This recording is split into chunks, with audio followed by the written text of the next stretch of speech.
Are you ready? Let's get it. Here we go. It's about to go down.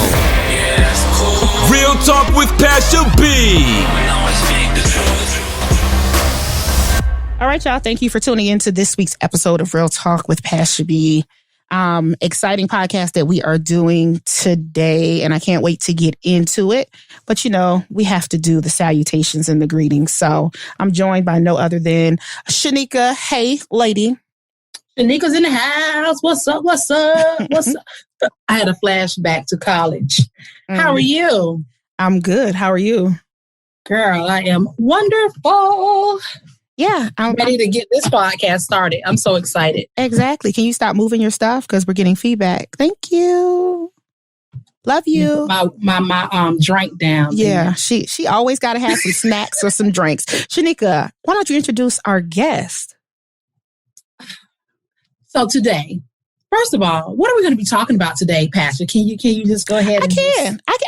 Yeah. I can, tell us about that. So last year we did voting 101. So this year, especially with the state of the current climate, we decided to do voting 101 again, but a part 2. So part 2. So yeah. So, and during that time, we had a couple of we had a young lady who was running for a elected position, and she was able to win her seat. And we also had Keisha Carter with us during that podcast, and both of them gave a wealth of information. So we decided to bring Miss Keisha back and all her energy, to educate us as we approach this election season. Miss Keisha, welcome. Thank you for coming back. How are you? I'm good. I'm excited to be here doing my favorite topic. So happy to be here with you all today. Thanks for inviting me back. Thank you for coming back. So before we get into some of our questions, can you give us just a little background information about yourself? I know that you are a fundraiser for candidates, individuals who are running for office. Can you share the name of your organization and some of the other aspects in which you help candidates and educate the public about voting? Yeah, definitely. So I have been doing this work for almost 20 years, which just sounds crazy to talk about, but because you look like you're only 20 years old. Oh, honey, you said sweet. Yeah, almost 20 years in the game here, and I have my niche really is fundraising, and that's primarily because I like working with what you call first generation candidates. So women of color, young people, anyone that, even seniors, anyone that doesn't typically see themselves as a politician and didn't come from their granddaddy's great granddaddy, somebody that was in office. Those are the people that I love to work with.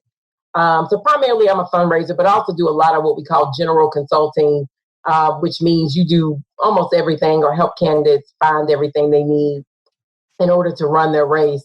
My organization is called Public Service Partners, and it does exactly what we say. We are partners in public service. And so we help to really help candidates see this is your pathway forward. This is how you can win. And we've had a really great year, had some great Black and brown girl magic this year. So we've been really excited even in this pandemic.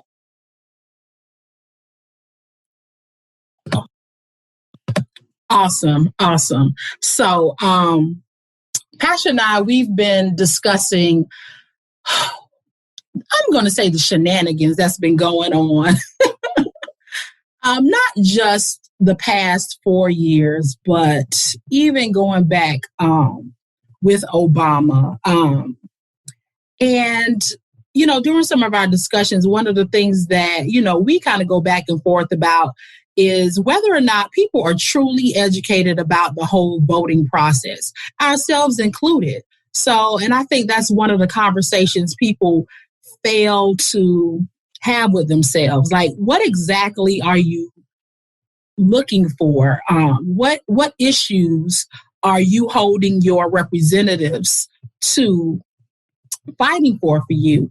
Or are we just going back and forth off of how somebody looks or what we heard about someone, things of that nature, which kind of generated this voting part too. We wanted to get a little more down and dirty with this conversation.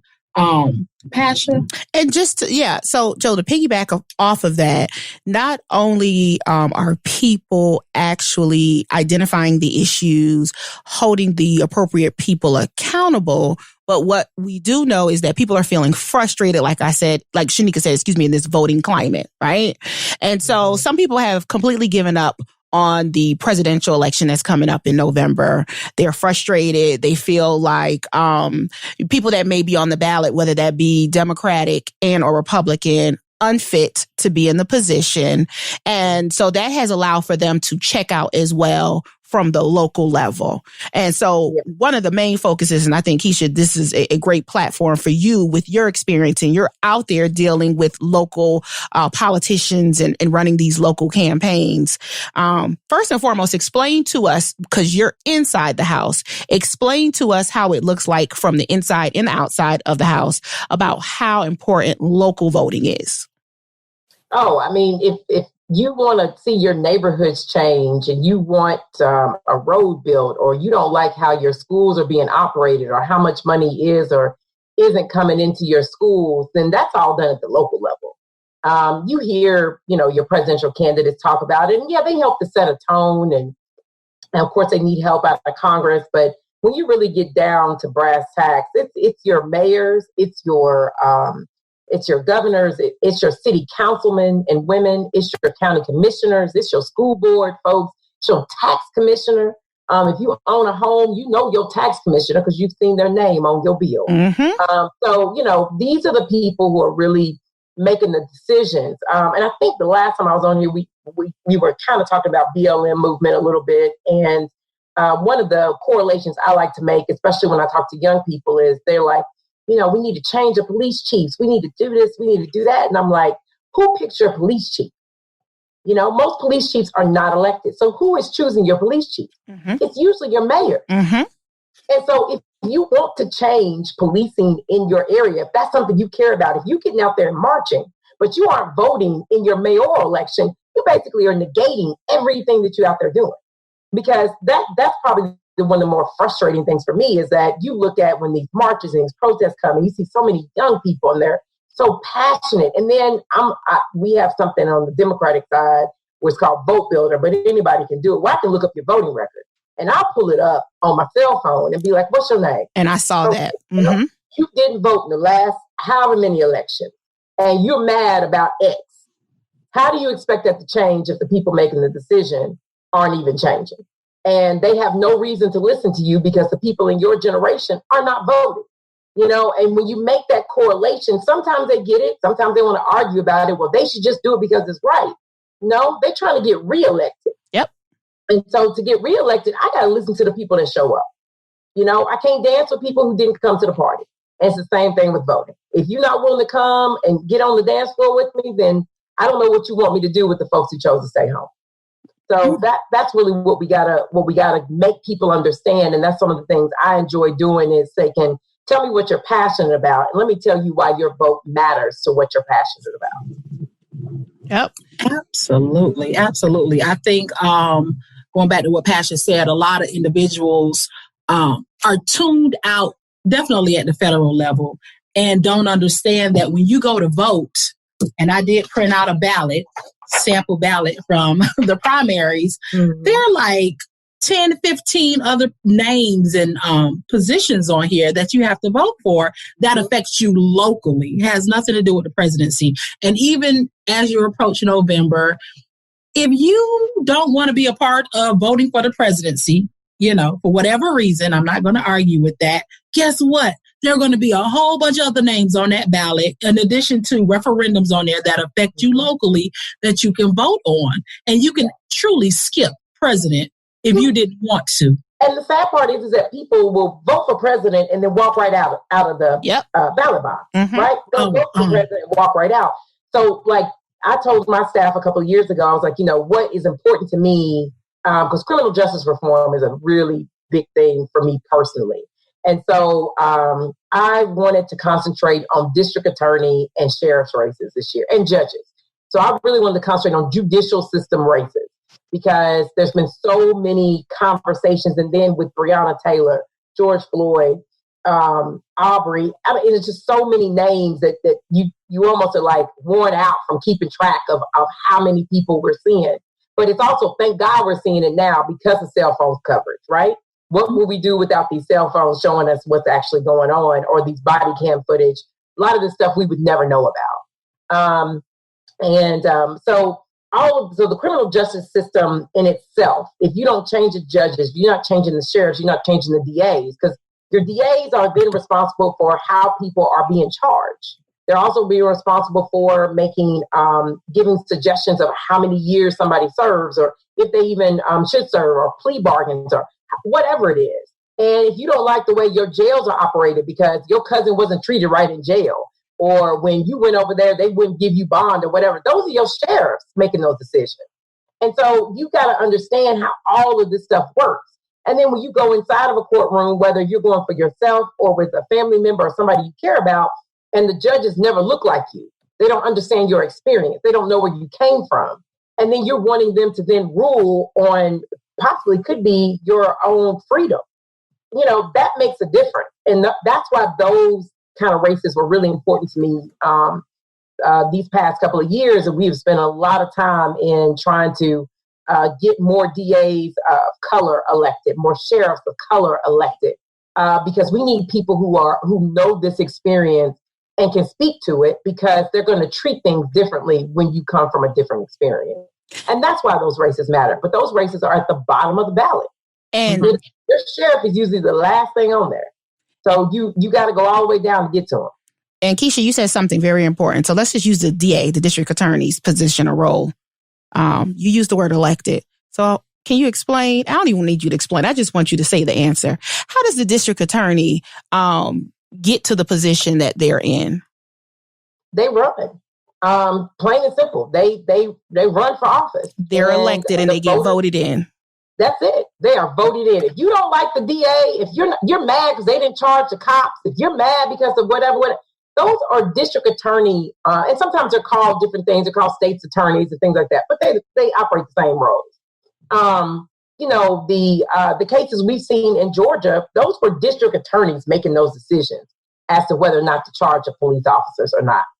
And in some of those cases, those police officers needed to be charged. And in some of them, maybe they didn't. But you got to have somebody in there that you can trust that's going to actually look at it as a whole and make a decision, and not somebody that you cannot trust in these communities. Because a lot of times these DAs, we have 61 judicial circuits in Georgia. Prior to this year, there were one African-American female, and I think there were 6 total African-Americans out of 61. Now, we could end up by the end of this year with as many as 10 women that could be 10 African-American women or 10 women of color that could be DAs in Georgia after one election cycle. Like, that's crazy that kind of stuff can change that fast. We just elected the first 2 African-American judges, and one of them was my client in Cobb County. The first 2 Superior Court judges in Cobb County. First 2 African-American. This is 2020. And so you look at that, and Cobb is not a majority county, but it is close. Mm-hmm. And to say that there weren't people of color that were sitting on the Superior Court, so that's deciding felonies, right? Nobody looked like us was sitting there. That's crazy that was the case. And so we've got some work to do. And the truth is, when they say when women vote, women win, when Black folks vote, Black folks win, period. Mm-hmm. We've shown that we can do that. And we can continue to do that. But we've got to understand the correlation between the things that we are upset about or the things that we want to see change and the people that are in office and making those decisions. And so let's get into talking about local government, state and local government. So basically, the 10th Amendment of the United States Constitution actually allows power not granted to the federal government. It's reserved for the states and the people. And all state governments are modeled after the federal government. So they actually consist of the three branches. And the three branches, if you didn't know, are the executive branch, the legislative branch, and the judicial branch.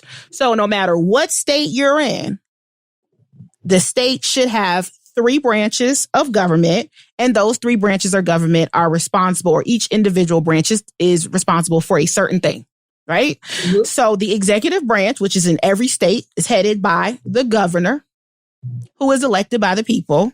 And the executive branch also has people who are directly elected, which includes the lieutenant governor, the attorney general, the secretary of state, the auditors, and the commissioners.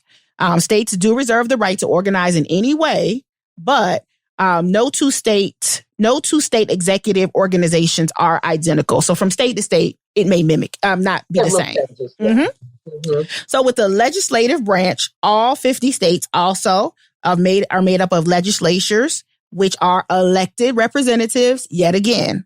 They also approve budgets, or this branch approves budgets, initiates tax legislations, articles of impeachment. They also consider matters brought forth by the governor or introduced by its members to create legislation that becomes law. Mm-hmm. Mm-hmm. All right. And the only exception about a two-part legislature, which will make up the House and the Senate. The only state that kind of differs from that is Nebraska. They out there, they have a one legislature makeup. They don't have two chambers. And for the judicial branch, which was what you was talking about, it's usually led by the state, made up of the state Supreme Court, which hears appeals from the lower level courts. They do not hold any trials, right? And as you again stated earlier, that these are the people who are sitting in places that make decisions about trials and the way that people are prosecuted and sentenced and things of that nature. And in Metro Atlanta, you have just said in Cobb County is known, that there was no judge sitting on the Superior Court, excuse me, mm-hmm. for Cobb County that wasn't, I guess, the status quo. So now there is a person of color that is... That two. Mm-hmm. Two, excuse me. We have two women that were elected in just this past cycle. So yeah. Mm-hmm. I don't think that people understand that the way that the government is set up, those three branches, who's responsible for what. So when you're talking about certain things and you're talking about the mayor may not even necessarily have jurisdiction from a law perspective over an mm-hmm. issue that you think that they need to be responsible for just because they're a representative of the city. So, how has we talked when we were talking earlier, you were talking about the campaigns that you're a part of and making this headway.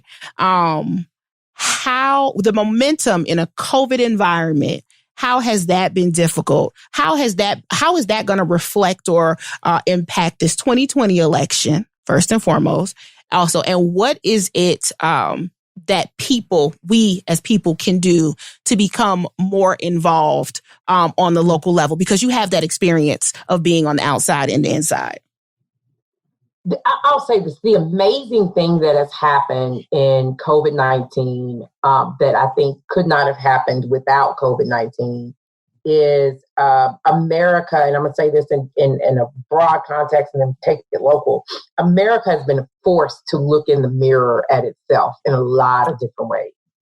One of the biggest surprises that I saw out of COVID-19 is the amount of energy we had in elections, with people being forced to shelter in place, make different decisions, losing their homes, losing their jobs, the fear of that. Because I remember, and I don't know if this happened to you all, after George Floyd, after that, we saw that play out on television. I started getting text messages from white folks that I have known for years apologizing. And I'm like, what? what are you talking? Okay, well, yeah, I can't remember when you was racist, but I'll check out, right. Whatever. So it has forced people to look in the mirror and say that, you know what, things are not as great as we keep talking about that they are, and things are not as good as we keep talking about that they are. And I will say for some, not all, but for some of our paler skinned brothers and sisters, they have utilized this election to say, okay, I don't totally get it, but I'm starting to get it, that we have a responsibility to listen to what you all have been saying for generations as to why things are not the way they should be. That there are certain things that have been set up for generations that have not allowed you to progress in the way that you should, from banking institutions, from how elections are carried out, from understanding that there was a poll tax before we could even go and vote, that y'all had to count jelly beans to even have the right to vote. Like, a lot of them did not get that and did not understand, and still don't, that justice has been administered differently for us. And so when it comes down to this local level stuff, the amount of people that I know in the elections I participated in this year that were calling our offices like, this is the first time I've ever voted, black and white, a lot of young black men, which has really been encouraging, saying this is the first time I've ever voted and I'm going to go vote for whatever candidate. I don't even know where I go. Where do I go vote? I know I'm registered, but I don't know where to go. Where do I go? What do I need to do? We got so many of those phone calls this year in every election that I participated in, from the primaries to the runoffs. And that I don't normally get a whole lot of those. Normally we know who's going and coming. So we had some higher turnouts in a lot of places than we've had in the past in local elections. And these folks are going down ballot. But even in saying that, when you look at the numbers, yeah, they ticked up, but we still got a lot of folks staying at home. We still have a lot of people who are like, it don't matter. And that's kind of hard to believe after our current president, how you can just say it don't matter who we vote for. After looking at the craziness that we're living in right now, if you didn't think it mattered, you should understand to this day, it matters who sits in these offices. Even to, and we were talking about this earlier, from Governor Kemp down to Mayor Bottoms, right? And their responses to the pandemic, and understanding how they saw and how to keep us safe. What would this state look like right now if Stacey Abrams was governor and we had Mayor Bottoms in? And where would we be right now if that was the case, right? Would we be number one place for, you want to catch COVID, come to Georgia, is basically what even the White House said the other day, right? And so that's because our governor said, look, remember, he was the one who came out with the CDC around the corner telling us that he didn't know you could be asymptomatic and be carrying the virus. And people were putting up all these memes with the distance between the governor's mansion and the CDC. Like, you just walk over there and right. go find this out. So, those are the differences. And it's costing people's lives. You know whose lives it's costing? It's us. It's black and brown folks who are dying from this at overwhelming rates. I was talking to a friend earlier today whose best friend owns a casket company. And they're like, business is booming. And it's us that's dying, right? It's poor folks, it's black folks. It's us that is being harmed the most by this virus. And because of that, and because we have people in place at the local levels, right, that are like, well, it ain't getting us, it's getting them, let's go.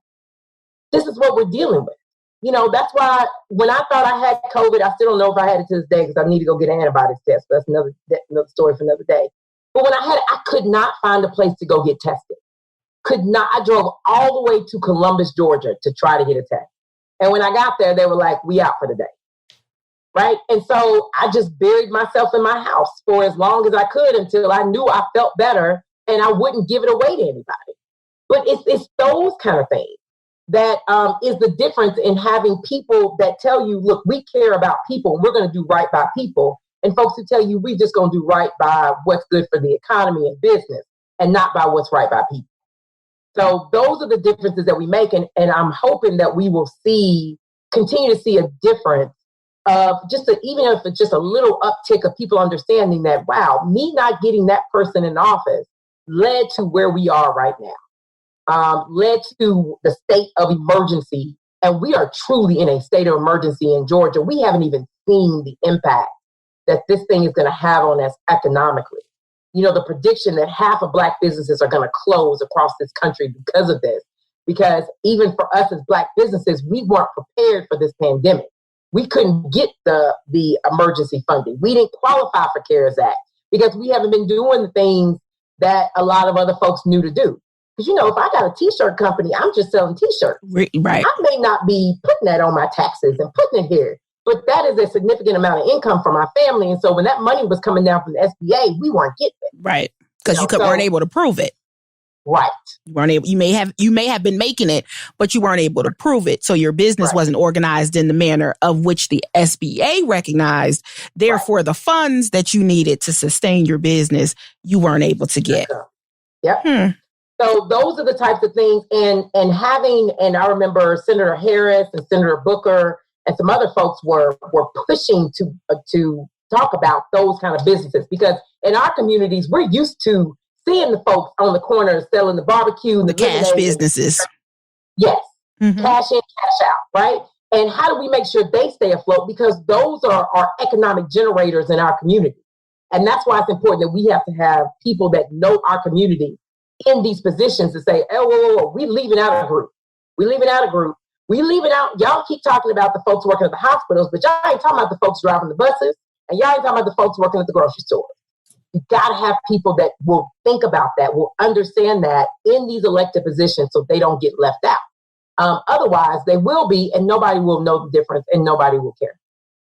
And, you know, one of the things that I feel that this whole COVID environment has forced us to do also is to re-examine those issues that were brought to the table last year when we had, how many candidates? 500 people running for the nomination.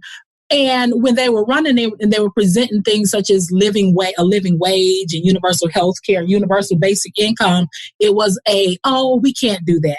Mm-hmm. But now COVID has shown us some of these things that was said couldn't be done. It can be done. So I'm really, really hoping as we approach the election that people revisit these issues, especially those who have been impacted. So many people who have been impacted who thought they would never be on the receiving end. Mm-hmm. You know, now you've been impacted. Is that going to change how you vote?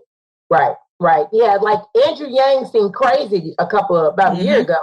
And now everybody's like, when that $1,200 coming? You know, and then you're looking at other countries who did just that. They were like, look, shut down. We're going to send everybody some money. Everybody's getting a check, okay? Nobody owes any bills. We're pausing everything from student loans to mortgages to everything. And even now, like every day I get papers from all over the country. You're seeing evictions skyrocket, right? People getting tossed out of their homes. And where is it happening? In Black and brown communities. It's us that are getting evicted, because a lot of times we were those essential workers, and even more so, African-American women are even more impacted on the essential worker side because we represent the majority of those folks that are the essential workers, right? We're the first ones to lose our jobs, but we're also the ones that are head of household. But if nobody is up there, whether it's the Congress, whether it's state government, whether it is local level, fighting for us, saying, you know what, in Fulton County, we're not doing evictions right now. Y'all can file them, but we ain't doing them, you know, because they have the power to do that. You know, for Mayor Biden to say, we're not cutting off any water. Yep. Look, don't worry about your water right now. That's the last thing folks need to be stressing out about. Especially when to fight this pandemic, you need water to wash your hands. Like, come on. So, and so where we're supposed to be sheltering in place and or quarantining, if someone is to get evicted, where the hell are they supposed to go? In the street? Where are they supposed to go? Right. It just doesn't make any sense. Yeah, and even we get even more into, so PSC, another one of those, that's the Public Service Commission. It's one of those things that's on the ballot that a lot of folks are like, what in the world does PSC do? They regulate your utilities. So they regulate Georgia Power. They just voted last month to go ahead and start turning off people's power again. You know, they had took a pause. They just did the vote to say, you know what, it's time, it's good. Everybody back to normal. They'll turn people's power back off. So now you might be in your house, but you might not have any power. And depending on where you live, you might not have any water. So how am I supposed to shelter in place with no power, no water, or no gas? If I've got gas, anything. Mm-hmm. You know, and those are the things that, depending on who you're electing, they're not thinking about that because they're not affected. You know, my power, my water, my friends aren't being affected by this. But I live in Atlanta. I live in Lakewood, right? And I know what my neighborhood looks like. And everybody over here are hardworking people. But even the folks over here who have worked at jobs for 30, 40, 50 years are like, they laying off.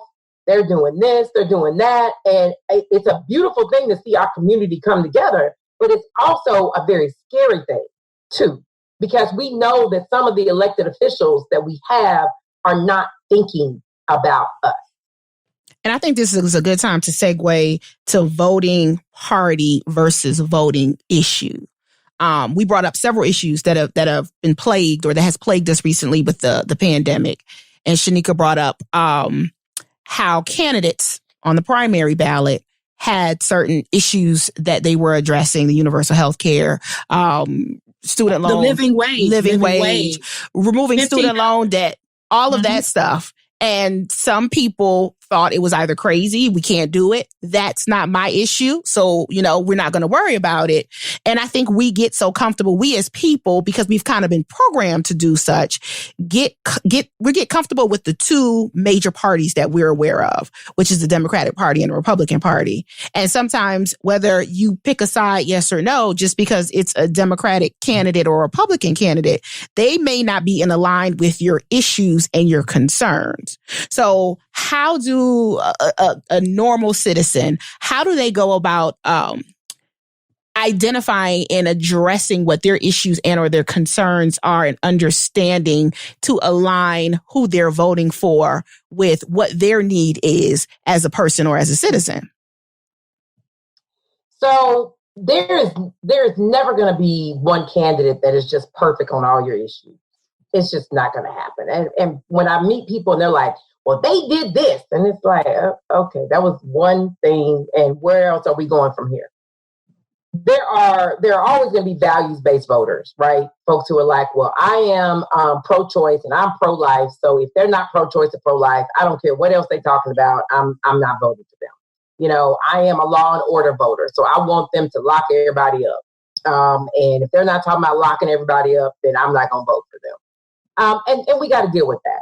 What I will say is that at the end of the day, when you're making a decision as to who to vote for, is that, A, you got to vote. You got to make a decision. And it's your responsibility to make a decision.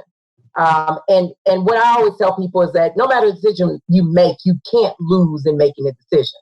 And the reason I say that is because for folks like me, when I go back to elected officials after a race, and let's say this race was close, we got 54% of the vote. That means that we was very close to losing, right? We just barely made it over the top. That means that other percentage of folks, that 46%, we need to go find out what it is that they wanted that we didn't give them as to the reason why they didn't feel like they needed to vote for us, right?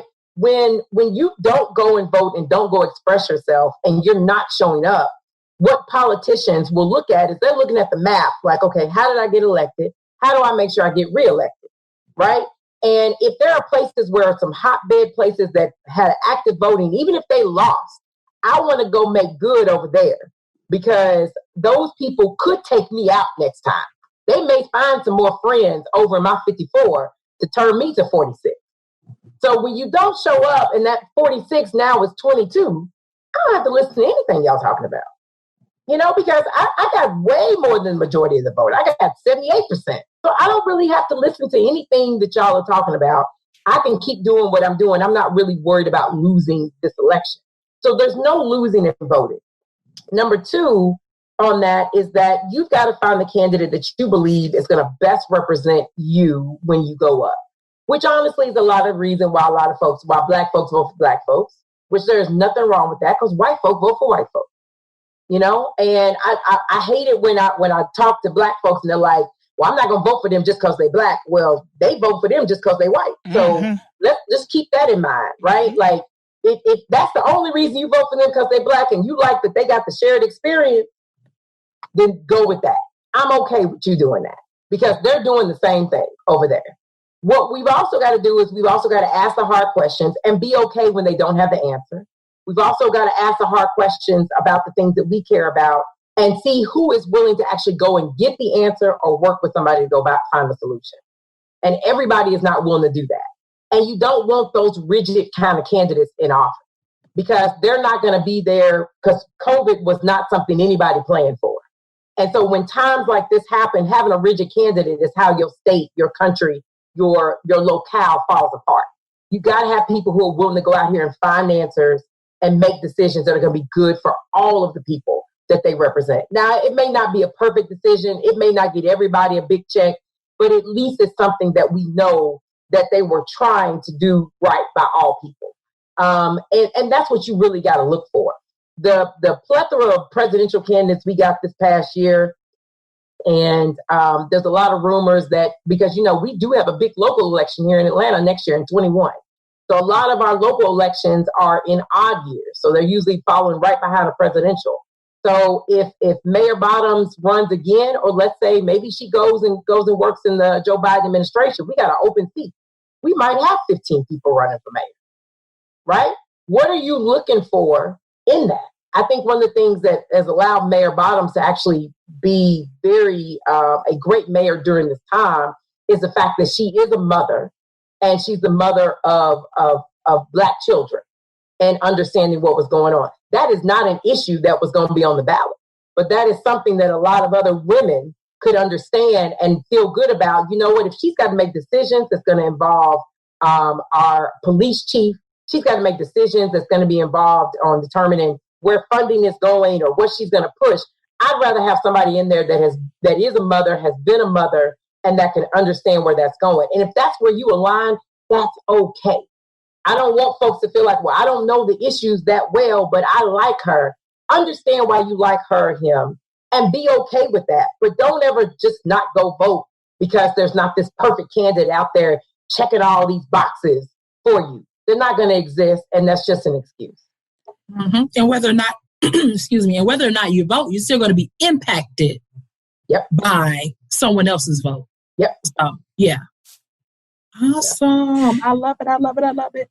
So you talked about researching and understanding candidates that are in alignment with what, as a citizen or a voter, your issue is. I don't even think that people have thought about that process enough, but you aligned it and you talked about it, that there's never going to be a perfect candidate. And I don't know why.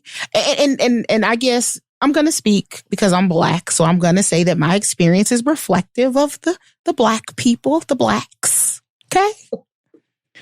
Yep. We crucify people to the highest degree when they're in office, for whatever reason, whether they be right, wrong, and or indifferent. But there's never going to be that perfect person. There's never, if you put 10 of us in a room and we have 10 different issues or we have 10 different concerns, there's never going to be one person that's going to be perfect for us. And I don't know why we are so comfortable with the checkout when there may be something that you don't like. I've heard, and people can say what they want about Kamala all they want to. I've heard, there's she's not Black enough. She's only representing or embracing Blackness, air quotes, now because that's something that's going to be necessary. She's not picking per se people in her office or in her cabinet that are going to be around her. They're not Black people. She's picking Asian people, Indian people, things of that nature. Whether that is true, yes or no, her past history, whether it be as a DA or an attorney general, all that stuff, they can pick everything under the sun. But she got to the place that she was, or currently in right now, being able to be on the VP ticket or on a ticket to be the vice president because she stayed in these positions all of these times. Some of them were elected positions. So if she wasn't doing a good job before, then where was the outrage before? So now she's in a position to be the vice president, and people are throwing her under the bus for whatever apparent reason. And there's never going to be a perfect person. If we look at politics as a whole, is anybody truly 100% impressed with any president or vice president that has been before us since the first president? No. So why do we, and this is I'm going to say just a rhetorical question. We as Black people, or why do we as Black people nitpick, put people under the microscope, examine, talk about, dissect people of color more or criticize them more than we possibly do any other ethnicities? And I'll take that even further. Why do we nitpick, dissect Black women more than anybody else? Because, men, yes, they have their thing, but Black women, women in general, but really Black women, we get picked all the way apart at all times. I was talking to a friend earlier today about this in a sense, and we had done an election together, had an African American candidate in a Black city, a majority Black city, and that had not had an African American mayor. And we were talking about why is it that our candidate was picked apart so badly and all these choices. And I think for us, we have a hard time believing things are possible. We are still dealing with so many firsts, the first this, the first this, the first this, the first this, that when somebody comes along, we almost have this litmus test of if you're going to be the first, then you need to check all these boxes, because if you're going to represent office, because you're going to be the first one. And we might not get another one if you ain't right? So I think that's part of it. I also think fear plays a lot into that because they know when we go into these offices, we are going to get the business every day. And so because of that fear turns into, it almost turns into hate in a certain aspect of, well, they're not going to let you do all that if you go in there. We hear all the conversation and I expected certain things with Kamala, but I'll tell you the conversations from especially from Black men, woo, yeah, it's rough. It's rough. And Trump won 13% of Black men in the first round, right? And so they know the other side, or let me not say they, but the Republicans know and understand, and they're pushing a lot of this rhetoric out here because they want that 13% of Black men to stay with them. And I remember talking to this older Black gentleman after the 2016 election, and I was working with a candidate at the time that was running, another Black female, and he was like, I really didn't think women needed to be in high-ranking offices. And I'm like, this is at that time it was 2019. He was like, that's why I didn't vote for Hillary. That's why I voted for Trump, because women just don't belong in those offices. And it's amazing to me as to with Black women being as highly ranked in our community as they are, but we are not believed that we are equipped enough by Black men to hold some of these offices. And people will play into that narrative a lot, and it will affect us. But I think for us in general as a people, we want the first one to be so perfect and so right and so everything that we almost are our own worst enemy in getting them elected because we're looking for this perfection. If Jesus was running, we would have found problems with him. We wouldn't have liked his sandals. We would have told him his hair was nappy. Like, what you doing, Jesus? You don't look right. So that's just who, and part of it is just fear. It's fear that they're going to get in there and they're going to take them down, or because I've heard that they're going to get in there, they're going to take them down. Because a lot of times we get into these positions and we try to do things just like the person who preceded us. And unfortunately, we don't get those same opportunities to make those same mistakes. We don't. And so I think we've got to be okay with also not having the perfect candidate, but having the right candidate at the right time. And just being okay with that and cheering that person on. We talked about the fact that I'm a fundraiser, and part of the reason I stay in fundraising is because fundraising is the hardest thing in the world for folks of color. We don't raise enough money. We don't give enough money. We don't do anything. But I grew up in the Black church, so I tell people all the time, if we can build churches and steeples, we can put people in office. And so we've got to get over that fear that I don't have enough money, I don't have enough talent, they don't have enough talent, and just realize we were put here to serve for a particular reason. And if we put that out there, the people will come with us. But there's just always going to be folks that have a hard time to believe it. But once you get over that hump, Black folks will come with you. They're just scared. I really think it's a lot of fear and trauma of past instances that we're scared about. MLK put himself out there. He got killed, right? Was murdered. Malcolm X put himself out there. What happened? He was murdered. So I really think that trauma lives in us every day. We come back with it as haterade on some end, because how many folks were scared they was going to kill Obama? I mean, I heard that all the time. They going to kill him. They go, so we have that fear that anytime we rise up, they're going to find a way to knock us back down. Mm-hmm, mm-hmm. So we've got some work to do on that, but I think we're getting better after we get past a lot more first that we got to get. Talk to us, Keisha, about explain to us and talk to us about the Electoral College, because we know that's impactful with this election coming up on November of this year. And it may be foreign to a lot of us, or when we hear it, we don't know quite how that applies. So talk to us about that. So every state kind of does their electoral college a little bit differently. For the majority of our state, whatever the popular vote is where the electoral college votes go. Back in the day, long before any of us were alive, the way it used to work is that they would, and states still do this, they select electors, right, that represent different parts of the states. A lot of times went along with congressional districts. And then those people would then make the final decision as to where the votes would go, or the electoral college numbers would go for the presidential. So you would have candidates win a popular vote, go to electoral college, and lose. We just saw that in 2016, right? Hillary won by more than 3 million votes. The electoral college says that she lost. And that's because California has so many electoral college votes.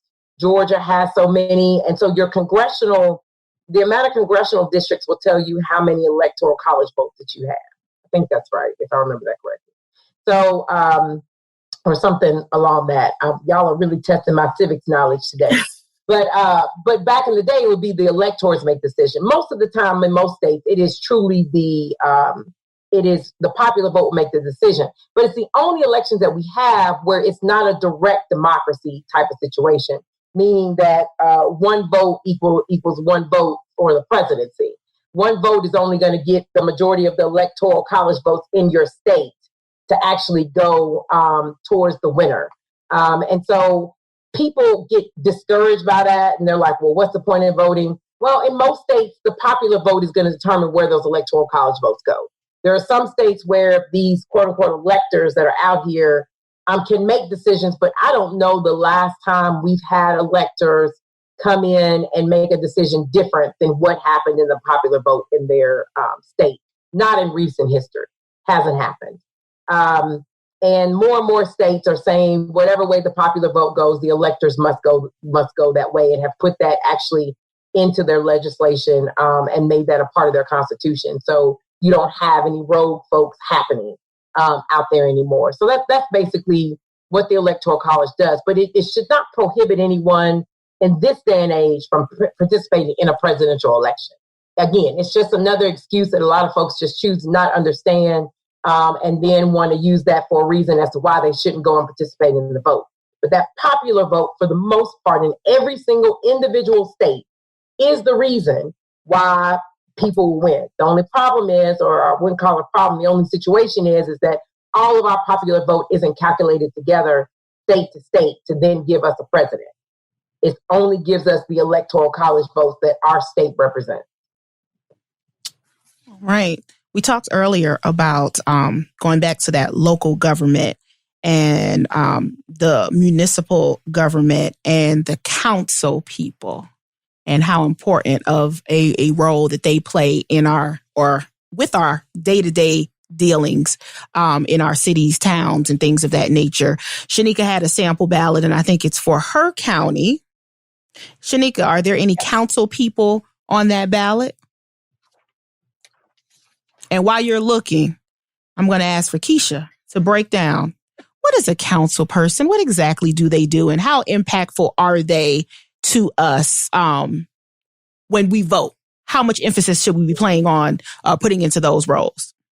Very, very impactful. So when it comes down to, and I'll say council and county commission, because some counties in Georgia don't have cities; they just have a county, and so they may not have city council people, but their county commissioners pretty much are doing the same role. So those are the folks who are making all your little local decisions. So who's picking up your trash? Where is money for reinvestment in the community going? Where are the community centers being placed? Where is whose grass is getting cut? If you notice, if you drive anywhere around Georgia, you'll notice there's certain places where the grass is real high and all in between the sidewalk cracks, and there'll be places where the grass is real pretty and pristine. And like I said, I live down here in Atlanta in Lakewood, and I'm like, okay, there are too many places around here. We got really high grass. Like, why is it like this over here? Especially coming from Cobb, there was never high grass where I was in Cobb, right? So those are local people making those decisions as to how that works. So your mayors, your city council folks, most people, and it depends on how their city is set up. Some cities have it where the council, they kind of work around like your legislature. So your council will put together legislation, they'll have a vote, and then it'll be sent to the mayor's desk and the mayor will sign it. Some cities, the mayor is actually a part of the council and is only votes when there is a tie. A lot of your smaller cities are like that. So your mayor doesn't really have a whole lot of power. And a lot of folks don't know this. It is usually your city manager that is actually running your city. That city manager is appointed by the council. Again, deciding where money goes, how money is spent, those types of things. Your city managers are making those decisions in those different types of city formats based on your charter. And so it depends, but all in all, how money is spent locally, where it's going, if the grass is cut or not, if your trash is being picked up, if you've got a lot of blight in your neighborhood, then that's a city issue, right? If your roads have a lot of potholes and things like that, most of the time it's a city issue. Can get a little complicated because sometimes you got state roads that go through major cities. We got a lot of those in Atlanta.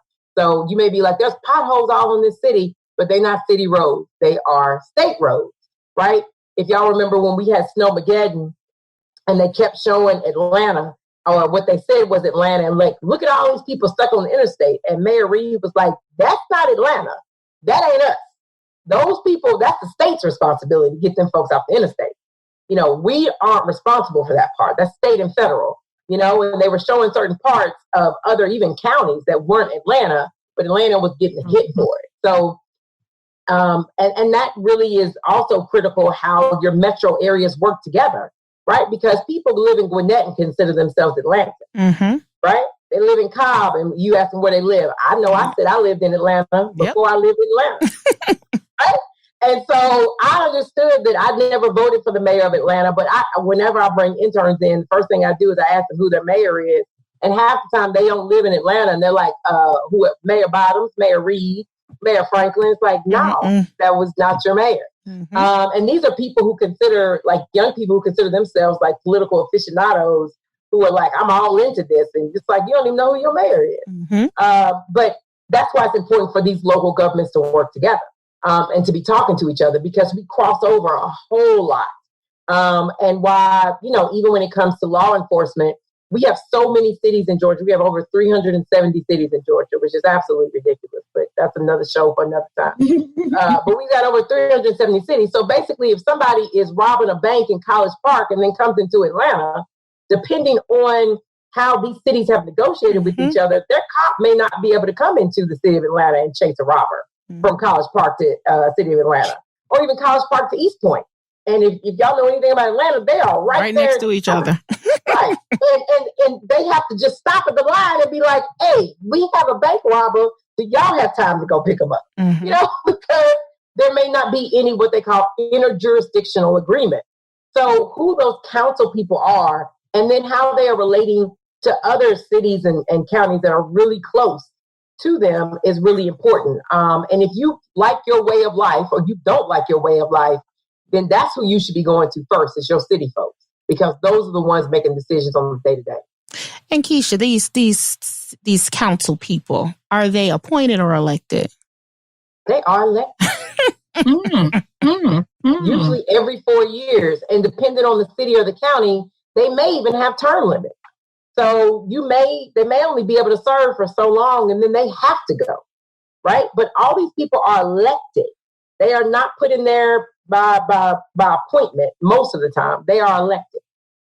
Got it. And I just want to go ahead and jump in real quick. So some of the other positions that are on the ballot that you are voting for, you're voting for your tax commissioner. You're even voting. Why are we voting for the coroner?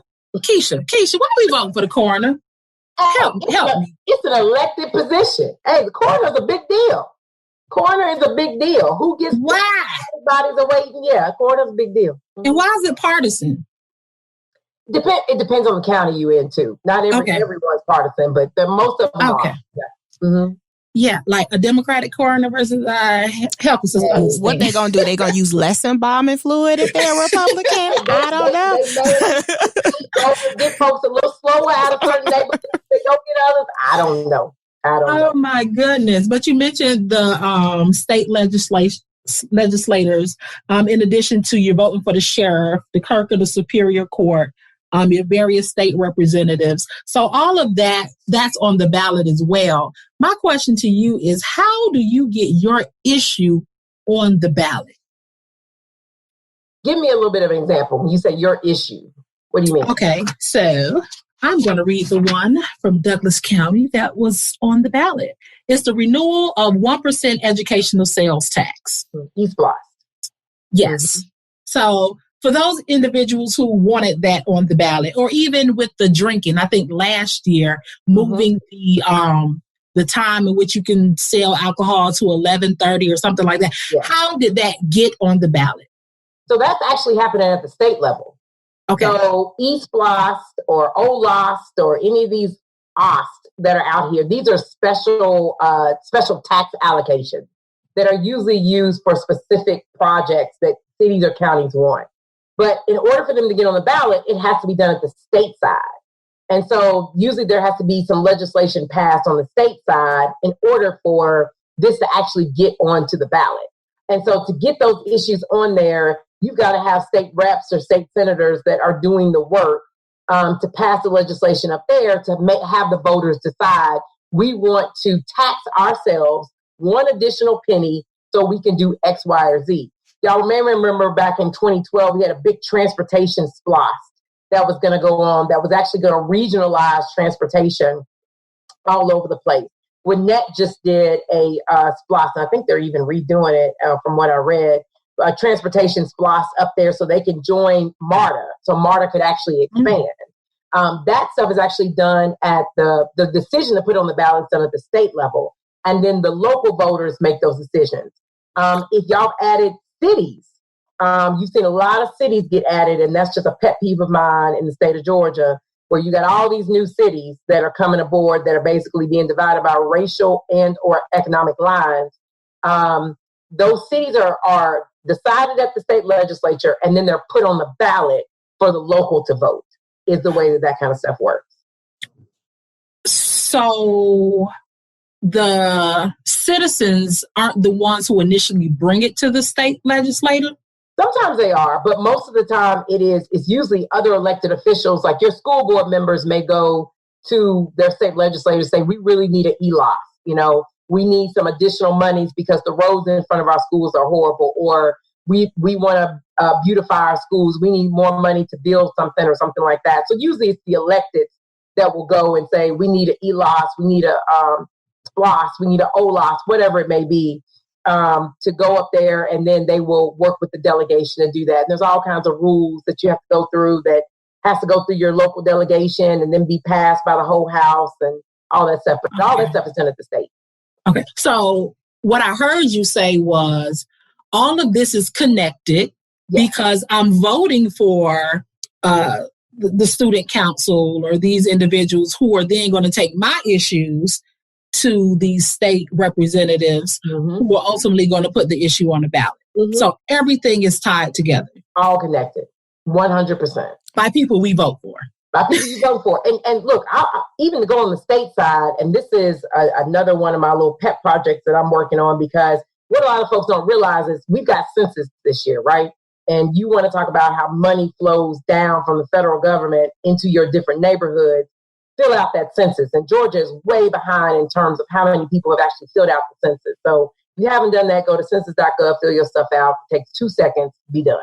All right? Keisha, I have warrants. I don't want to fill out the census. It does not matter. They cannot come and get you, even if you got your warrant, even if you're not illegally. I'm not a citizen, Keisha. I'm not a citizen. I don't have my paper. I don't have my paperwork. You do not have to be a citizen. We just need to know how many of you are here. This is not about anything else.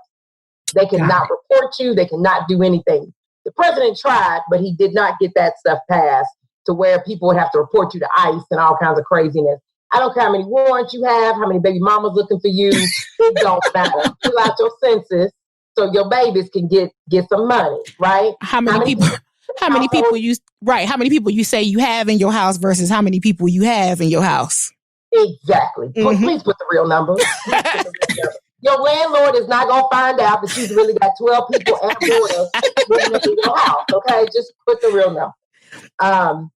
But in all that to be said, the census is really important. But what is so important this year is that we do, with those numbers we get from the census, and then who is elected in the state legislature will decide your divisional lines, your district lines for Congress, for your districts, for your city council, and all of those things. So if you ever heard the word gerrymandering, it comes from when one party has way too much control and is basically drawing lines to make decisions so their party can stay in control. We've got to even this thing out. Because if one party has complete control and process over this, if you don't like your congressman or woman, and you don't like how the stuff is drawn and all those different things that have happened, then you've got to make sure it is going to be your state legislators who are making the decision as to how those things are drawn. From your county commission districts, all the way down to your city council, all the way up to your congressional districts. It is going to be your state legislatures who are making those decisions. Let me tell you something. Let me tell you how good Keisha is. So that was my closing to talk about the census and the state lines, or the lines, jurisdictional lines and things of that nature. You said that so eloquently. I truly don't have anything else to say. I truly don't. No, you gave it to us.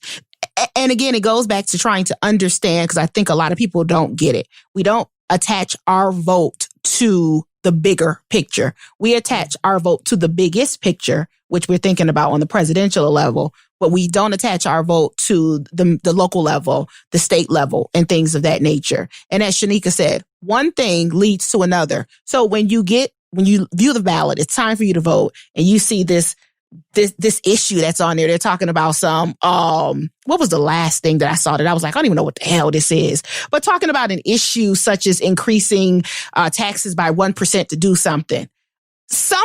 This was somebody's important thing, and this is how it got on there. So if enough people get together and make their representatives be accountable for their issues and their concerns by voting, not only voting to get them in, but staying active in the process and letting them know, I see what you're doing, right? I'm going to be at the meetings. I'm going to be at the town halls. I'm going to be at the Capitol, whatever it is that you need to be at in order to voice your concern, making sure that they're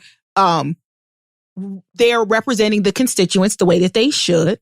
And if they don't, you also have the power when it's time for re-election that we'll vote you up out of here. Wow. Yeah. And demand that they do it in a way where you can participate, right? One of the things that drives me crazy, and when I was working with more people on the city of Atlanta, I told them, I said, you all need to do your meetings at different times of the day. Because people work during the day. Y'all starting your council meeting at 1 o'clock. And matter of fact, let's take it out of downtown. It doesn't have, parking downtown sucks. right? So for me to get down there after a long day at work, I work on the south side, I live on the south side, you want me to come all the way downtown? Wouldn't it be nice if they took that council meeting at least once a year? They had it in the council district I lived in. They got 12 months, they got 12 meetings, right? And I think for voters, we need to start to demand that they do things differently. Technology, whether it's text messages like, hey, this is coming up, I want to make sure you knew about it. Everybody's getting text messages right now to remind us about voting. That same technology that we're using about voting, people could be using when they're in office to communicate back and forth with us. Mm-hmm. And we've got to demand more of those that are in office to say, y'all talk to me to death to get you there. I want you to talk to me to death while you're in there, and demand that they do that.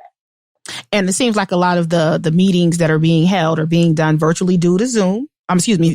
Being done via Zoom virtually or some type of other virtual environment due to COVID. That seems like that can be done to eliminate people having to drive. But like you said, it's kind of, if it's not being a purposeful deterrent, it is a deterrent. So there are things that can be done differently, especially with technology, to get people more involved. And like you said, demanding, if at possible, that can be done so you can be more a part of the process. And for the citizen to understand that it is their right, and not only their right, it's your responsibility to be a part of the process as well. So you cannot leave the responsibility up to the person that's in office. You also have to engage actively in the process. Yeah. And just because your person didn't win doesn't mean you can't hold that person who did win accountable for your issues or of getting resolution towards your issues. So I think that's another thing. You hear vote, vote, vote, but after individuals vote, they fall back and they're not a part of that accountability process. And then again, you have individuals who are upset and they tend not to engage further in the process because they feel like their vote didn't count. But it's more than just voting. Voting, it's first of all, and another thing, I know we're supposed to be wrapping up, but the ask. What is your ask? You know, I know right now, just touching on the national election just for a second, they're talking about the Black agenda. I didn't get an invite to the Black meeting where we sat down and talked about the Black agenda, but you're trying to hold somebody accountable to this Black agenda, this non-existent Black agenda. You know, what is your ask? I put a poll on my social media in general. What's your ask? A handful of people responded, but again, I don't even think people, to Pasha's point earlier, you even know what your ask is. It almost seems like you're just jumping on the bandwagon with whatever's headlining at the time, instead of actually sitting down thinking about your ask and holding individuals who are your representatives, whether they're on your party or not, hold them accountable. And as a fundraiser, I will tell you, and supporting them financially. Amen. Supporting them financially. After our last visit, the young lady who was running after our podcast, I wrote her a check. And I sent it to her. And I will tell you, that was my first time ever doing that. Ever. That's awesome. I love that. We need more Black women giving. We need more Black people involved in that process. And the thing is, I tell people, I don't get people to give for big checks. If you write $25, I'm excited. And I've got donors I've worked with for like the last 10 years that I have seen grow and even being donors and understanding the power of their giving and what that's been able to do. So I'm so glad to hear you did that. And I encourage you to keep doing that. We need more of us in that. So I'm gonna tell you what my takeaway is. My takeaway is that my vote counts. My takeaway is that I need to be more accountable in the way that I'm involved in the process. I need to hold others accountable for their positions and their roles in the process. And at the end of the day, there is no perfect candidate, right? There's only the candidate that most aligns with the issues and the person who's best suited for the position in the environment that we're in. The best person who's going to get us from point A to point B, or do the best that they can in that position based upon what they have to deal with or what's going on, versus them being perfect and checking all of the boxes. Yep. Keisha, tell everybody how they can keep in contact with you. Sure. I am on every social media platform under some funky name. So Twitter is probably the easiest. It's just at the Keisha Carter on Twitter. Of course, on Facebook, you can find me at Keisha Carter. I have a page that's there.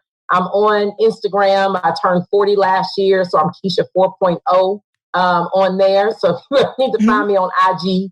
But any one of those three platforms, you can always get me. And of course, at KeishaCarter.com. Is another easy way to capture me.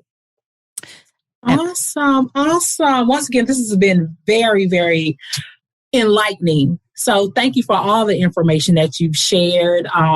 Thank you for coming back. I love your energy. And thank you for helping those individuals who truly want to become a part of the process, getting to where they need to be. Anytime I can help, anytime. I love being on here with you all. Y'all have such great energy as well. So anytime that you need somebody to come and chat, I'm always available. This will definitely not be your last time being on with us, Keisha. Thank you for getting us together. Thank you for getting me together, right? Because me and Keisha talked before this. She set the sun off for me. So thank you for getting me together. But no, seriously, thank you for doing what you're doing in the community, and giving back and being an important role model and an important person in the community, doing things and keeping it going and getting us from, again, point A to point B. So I thank you on behalf of the Black delegation. All right, y'all. On that note, until next time, we'll catch y'all later. Peace.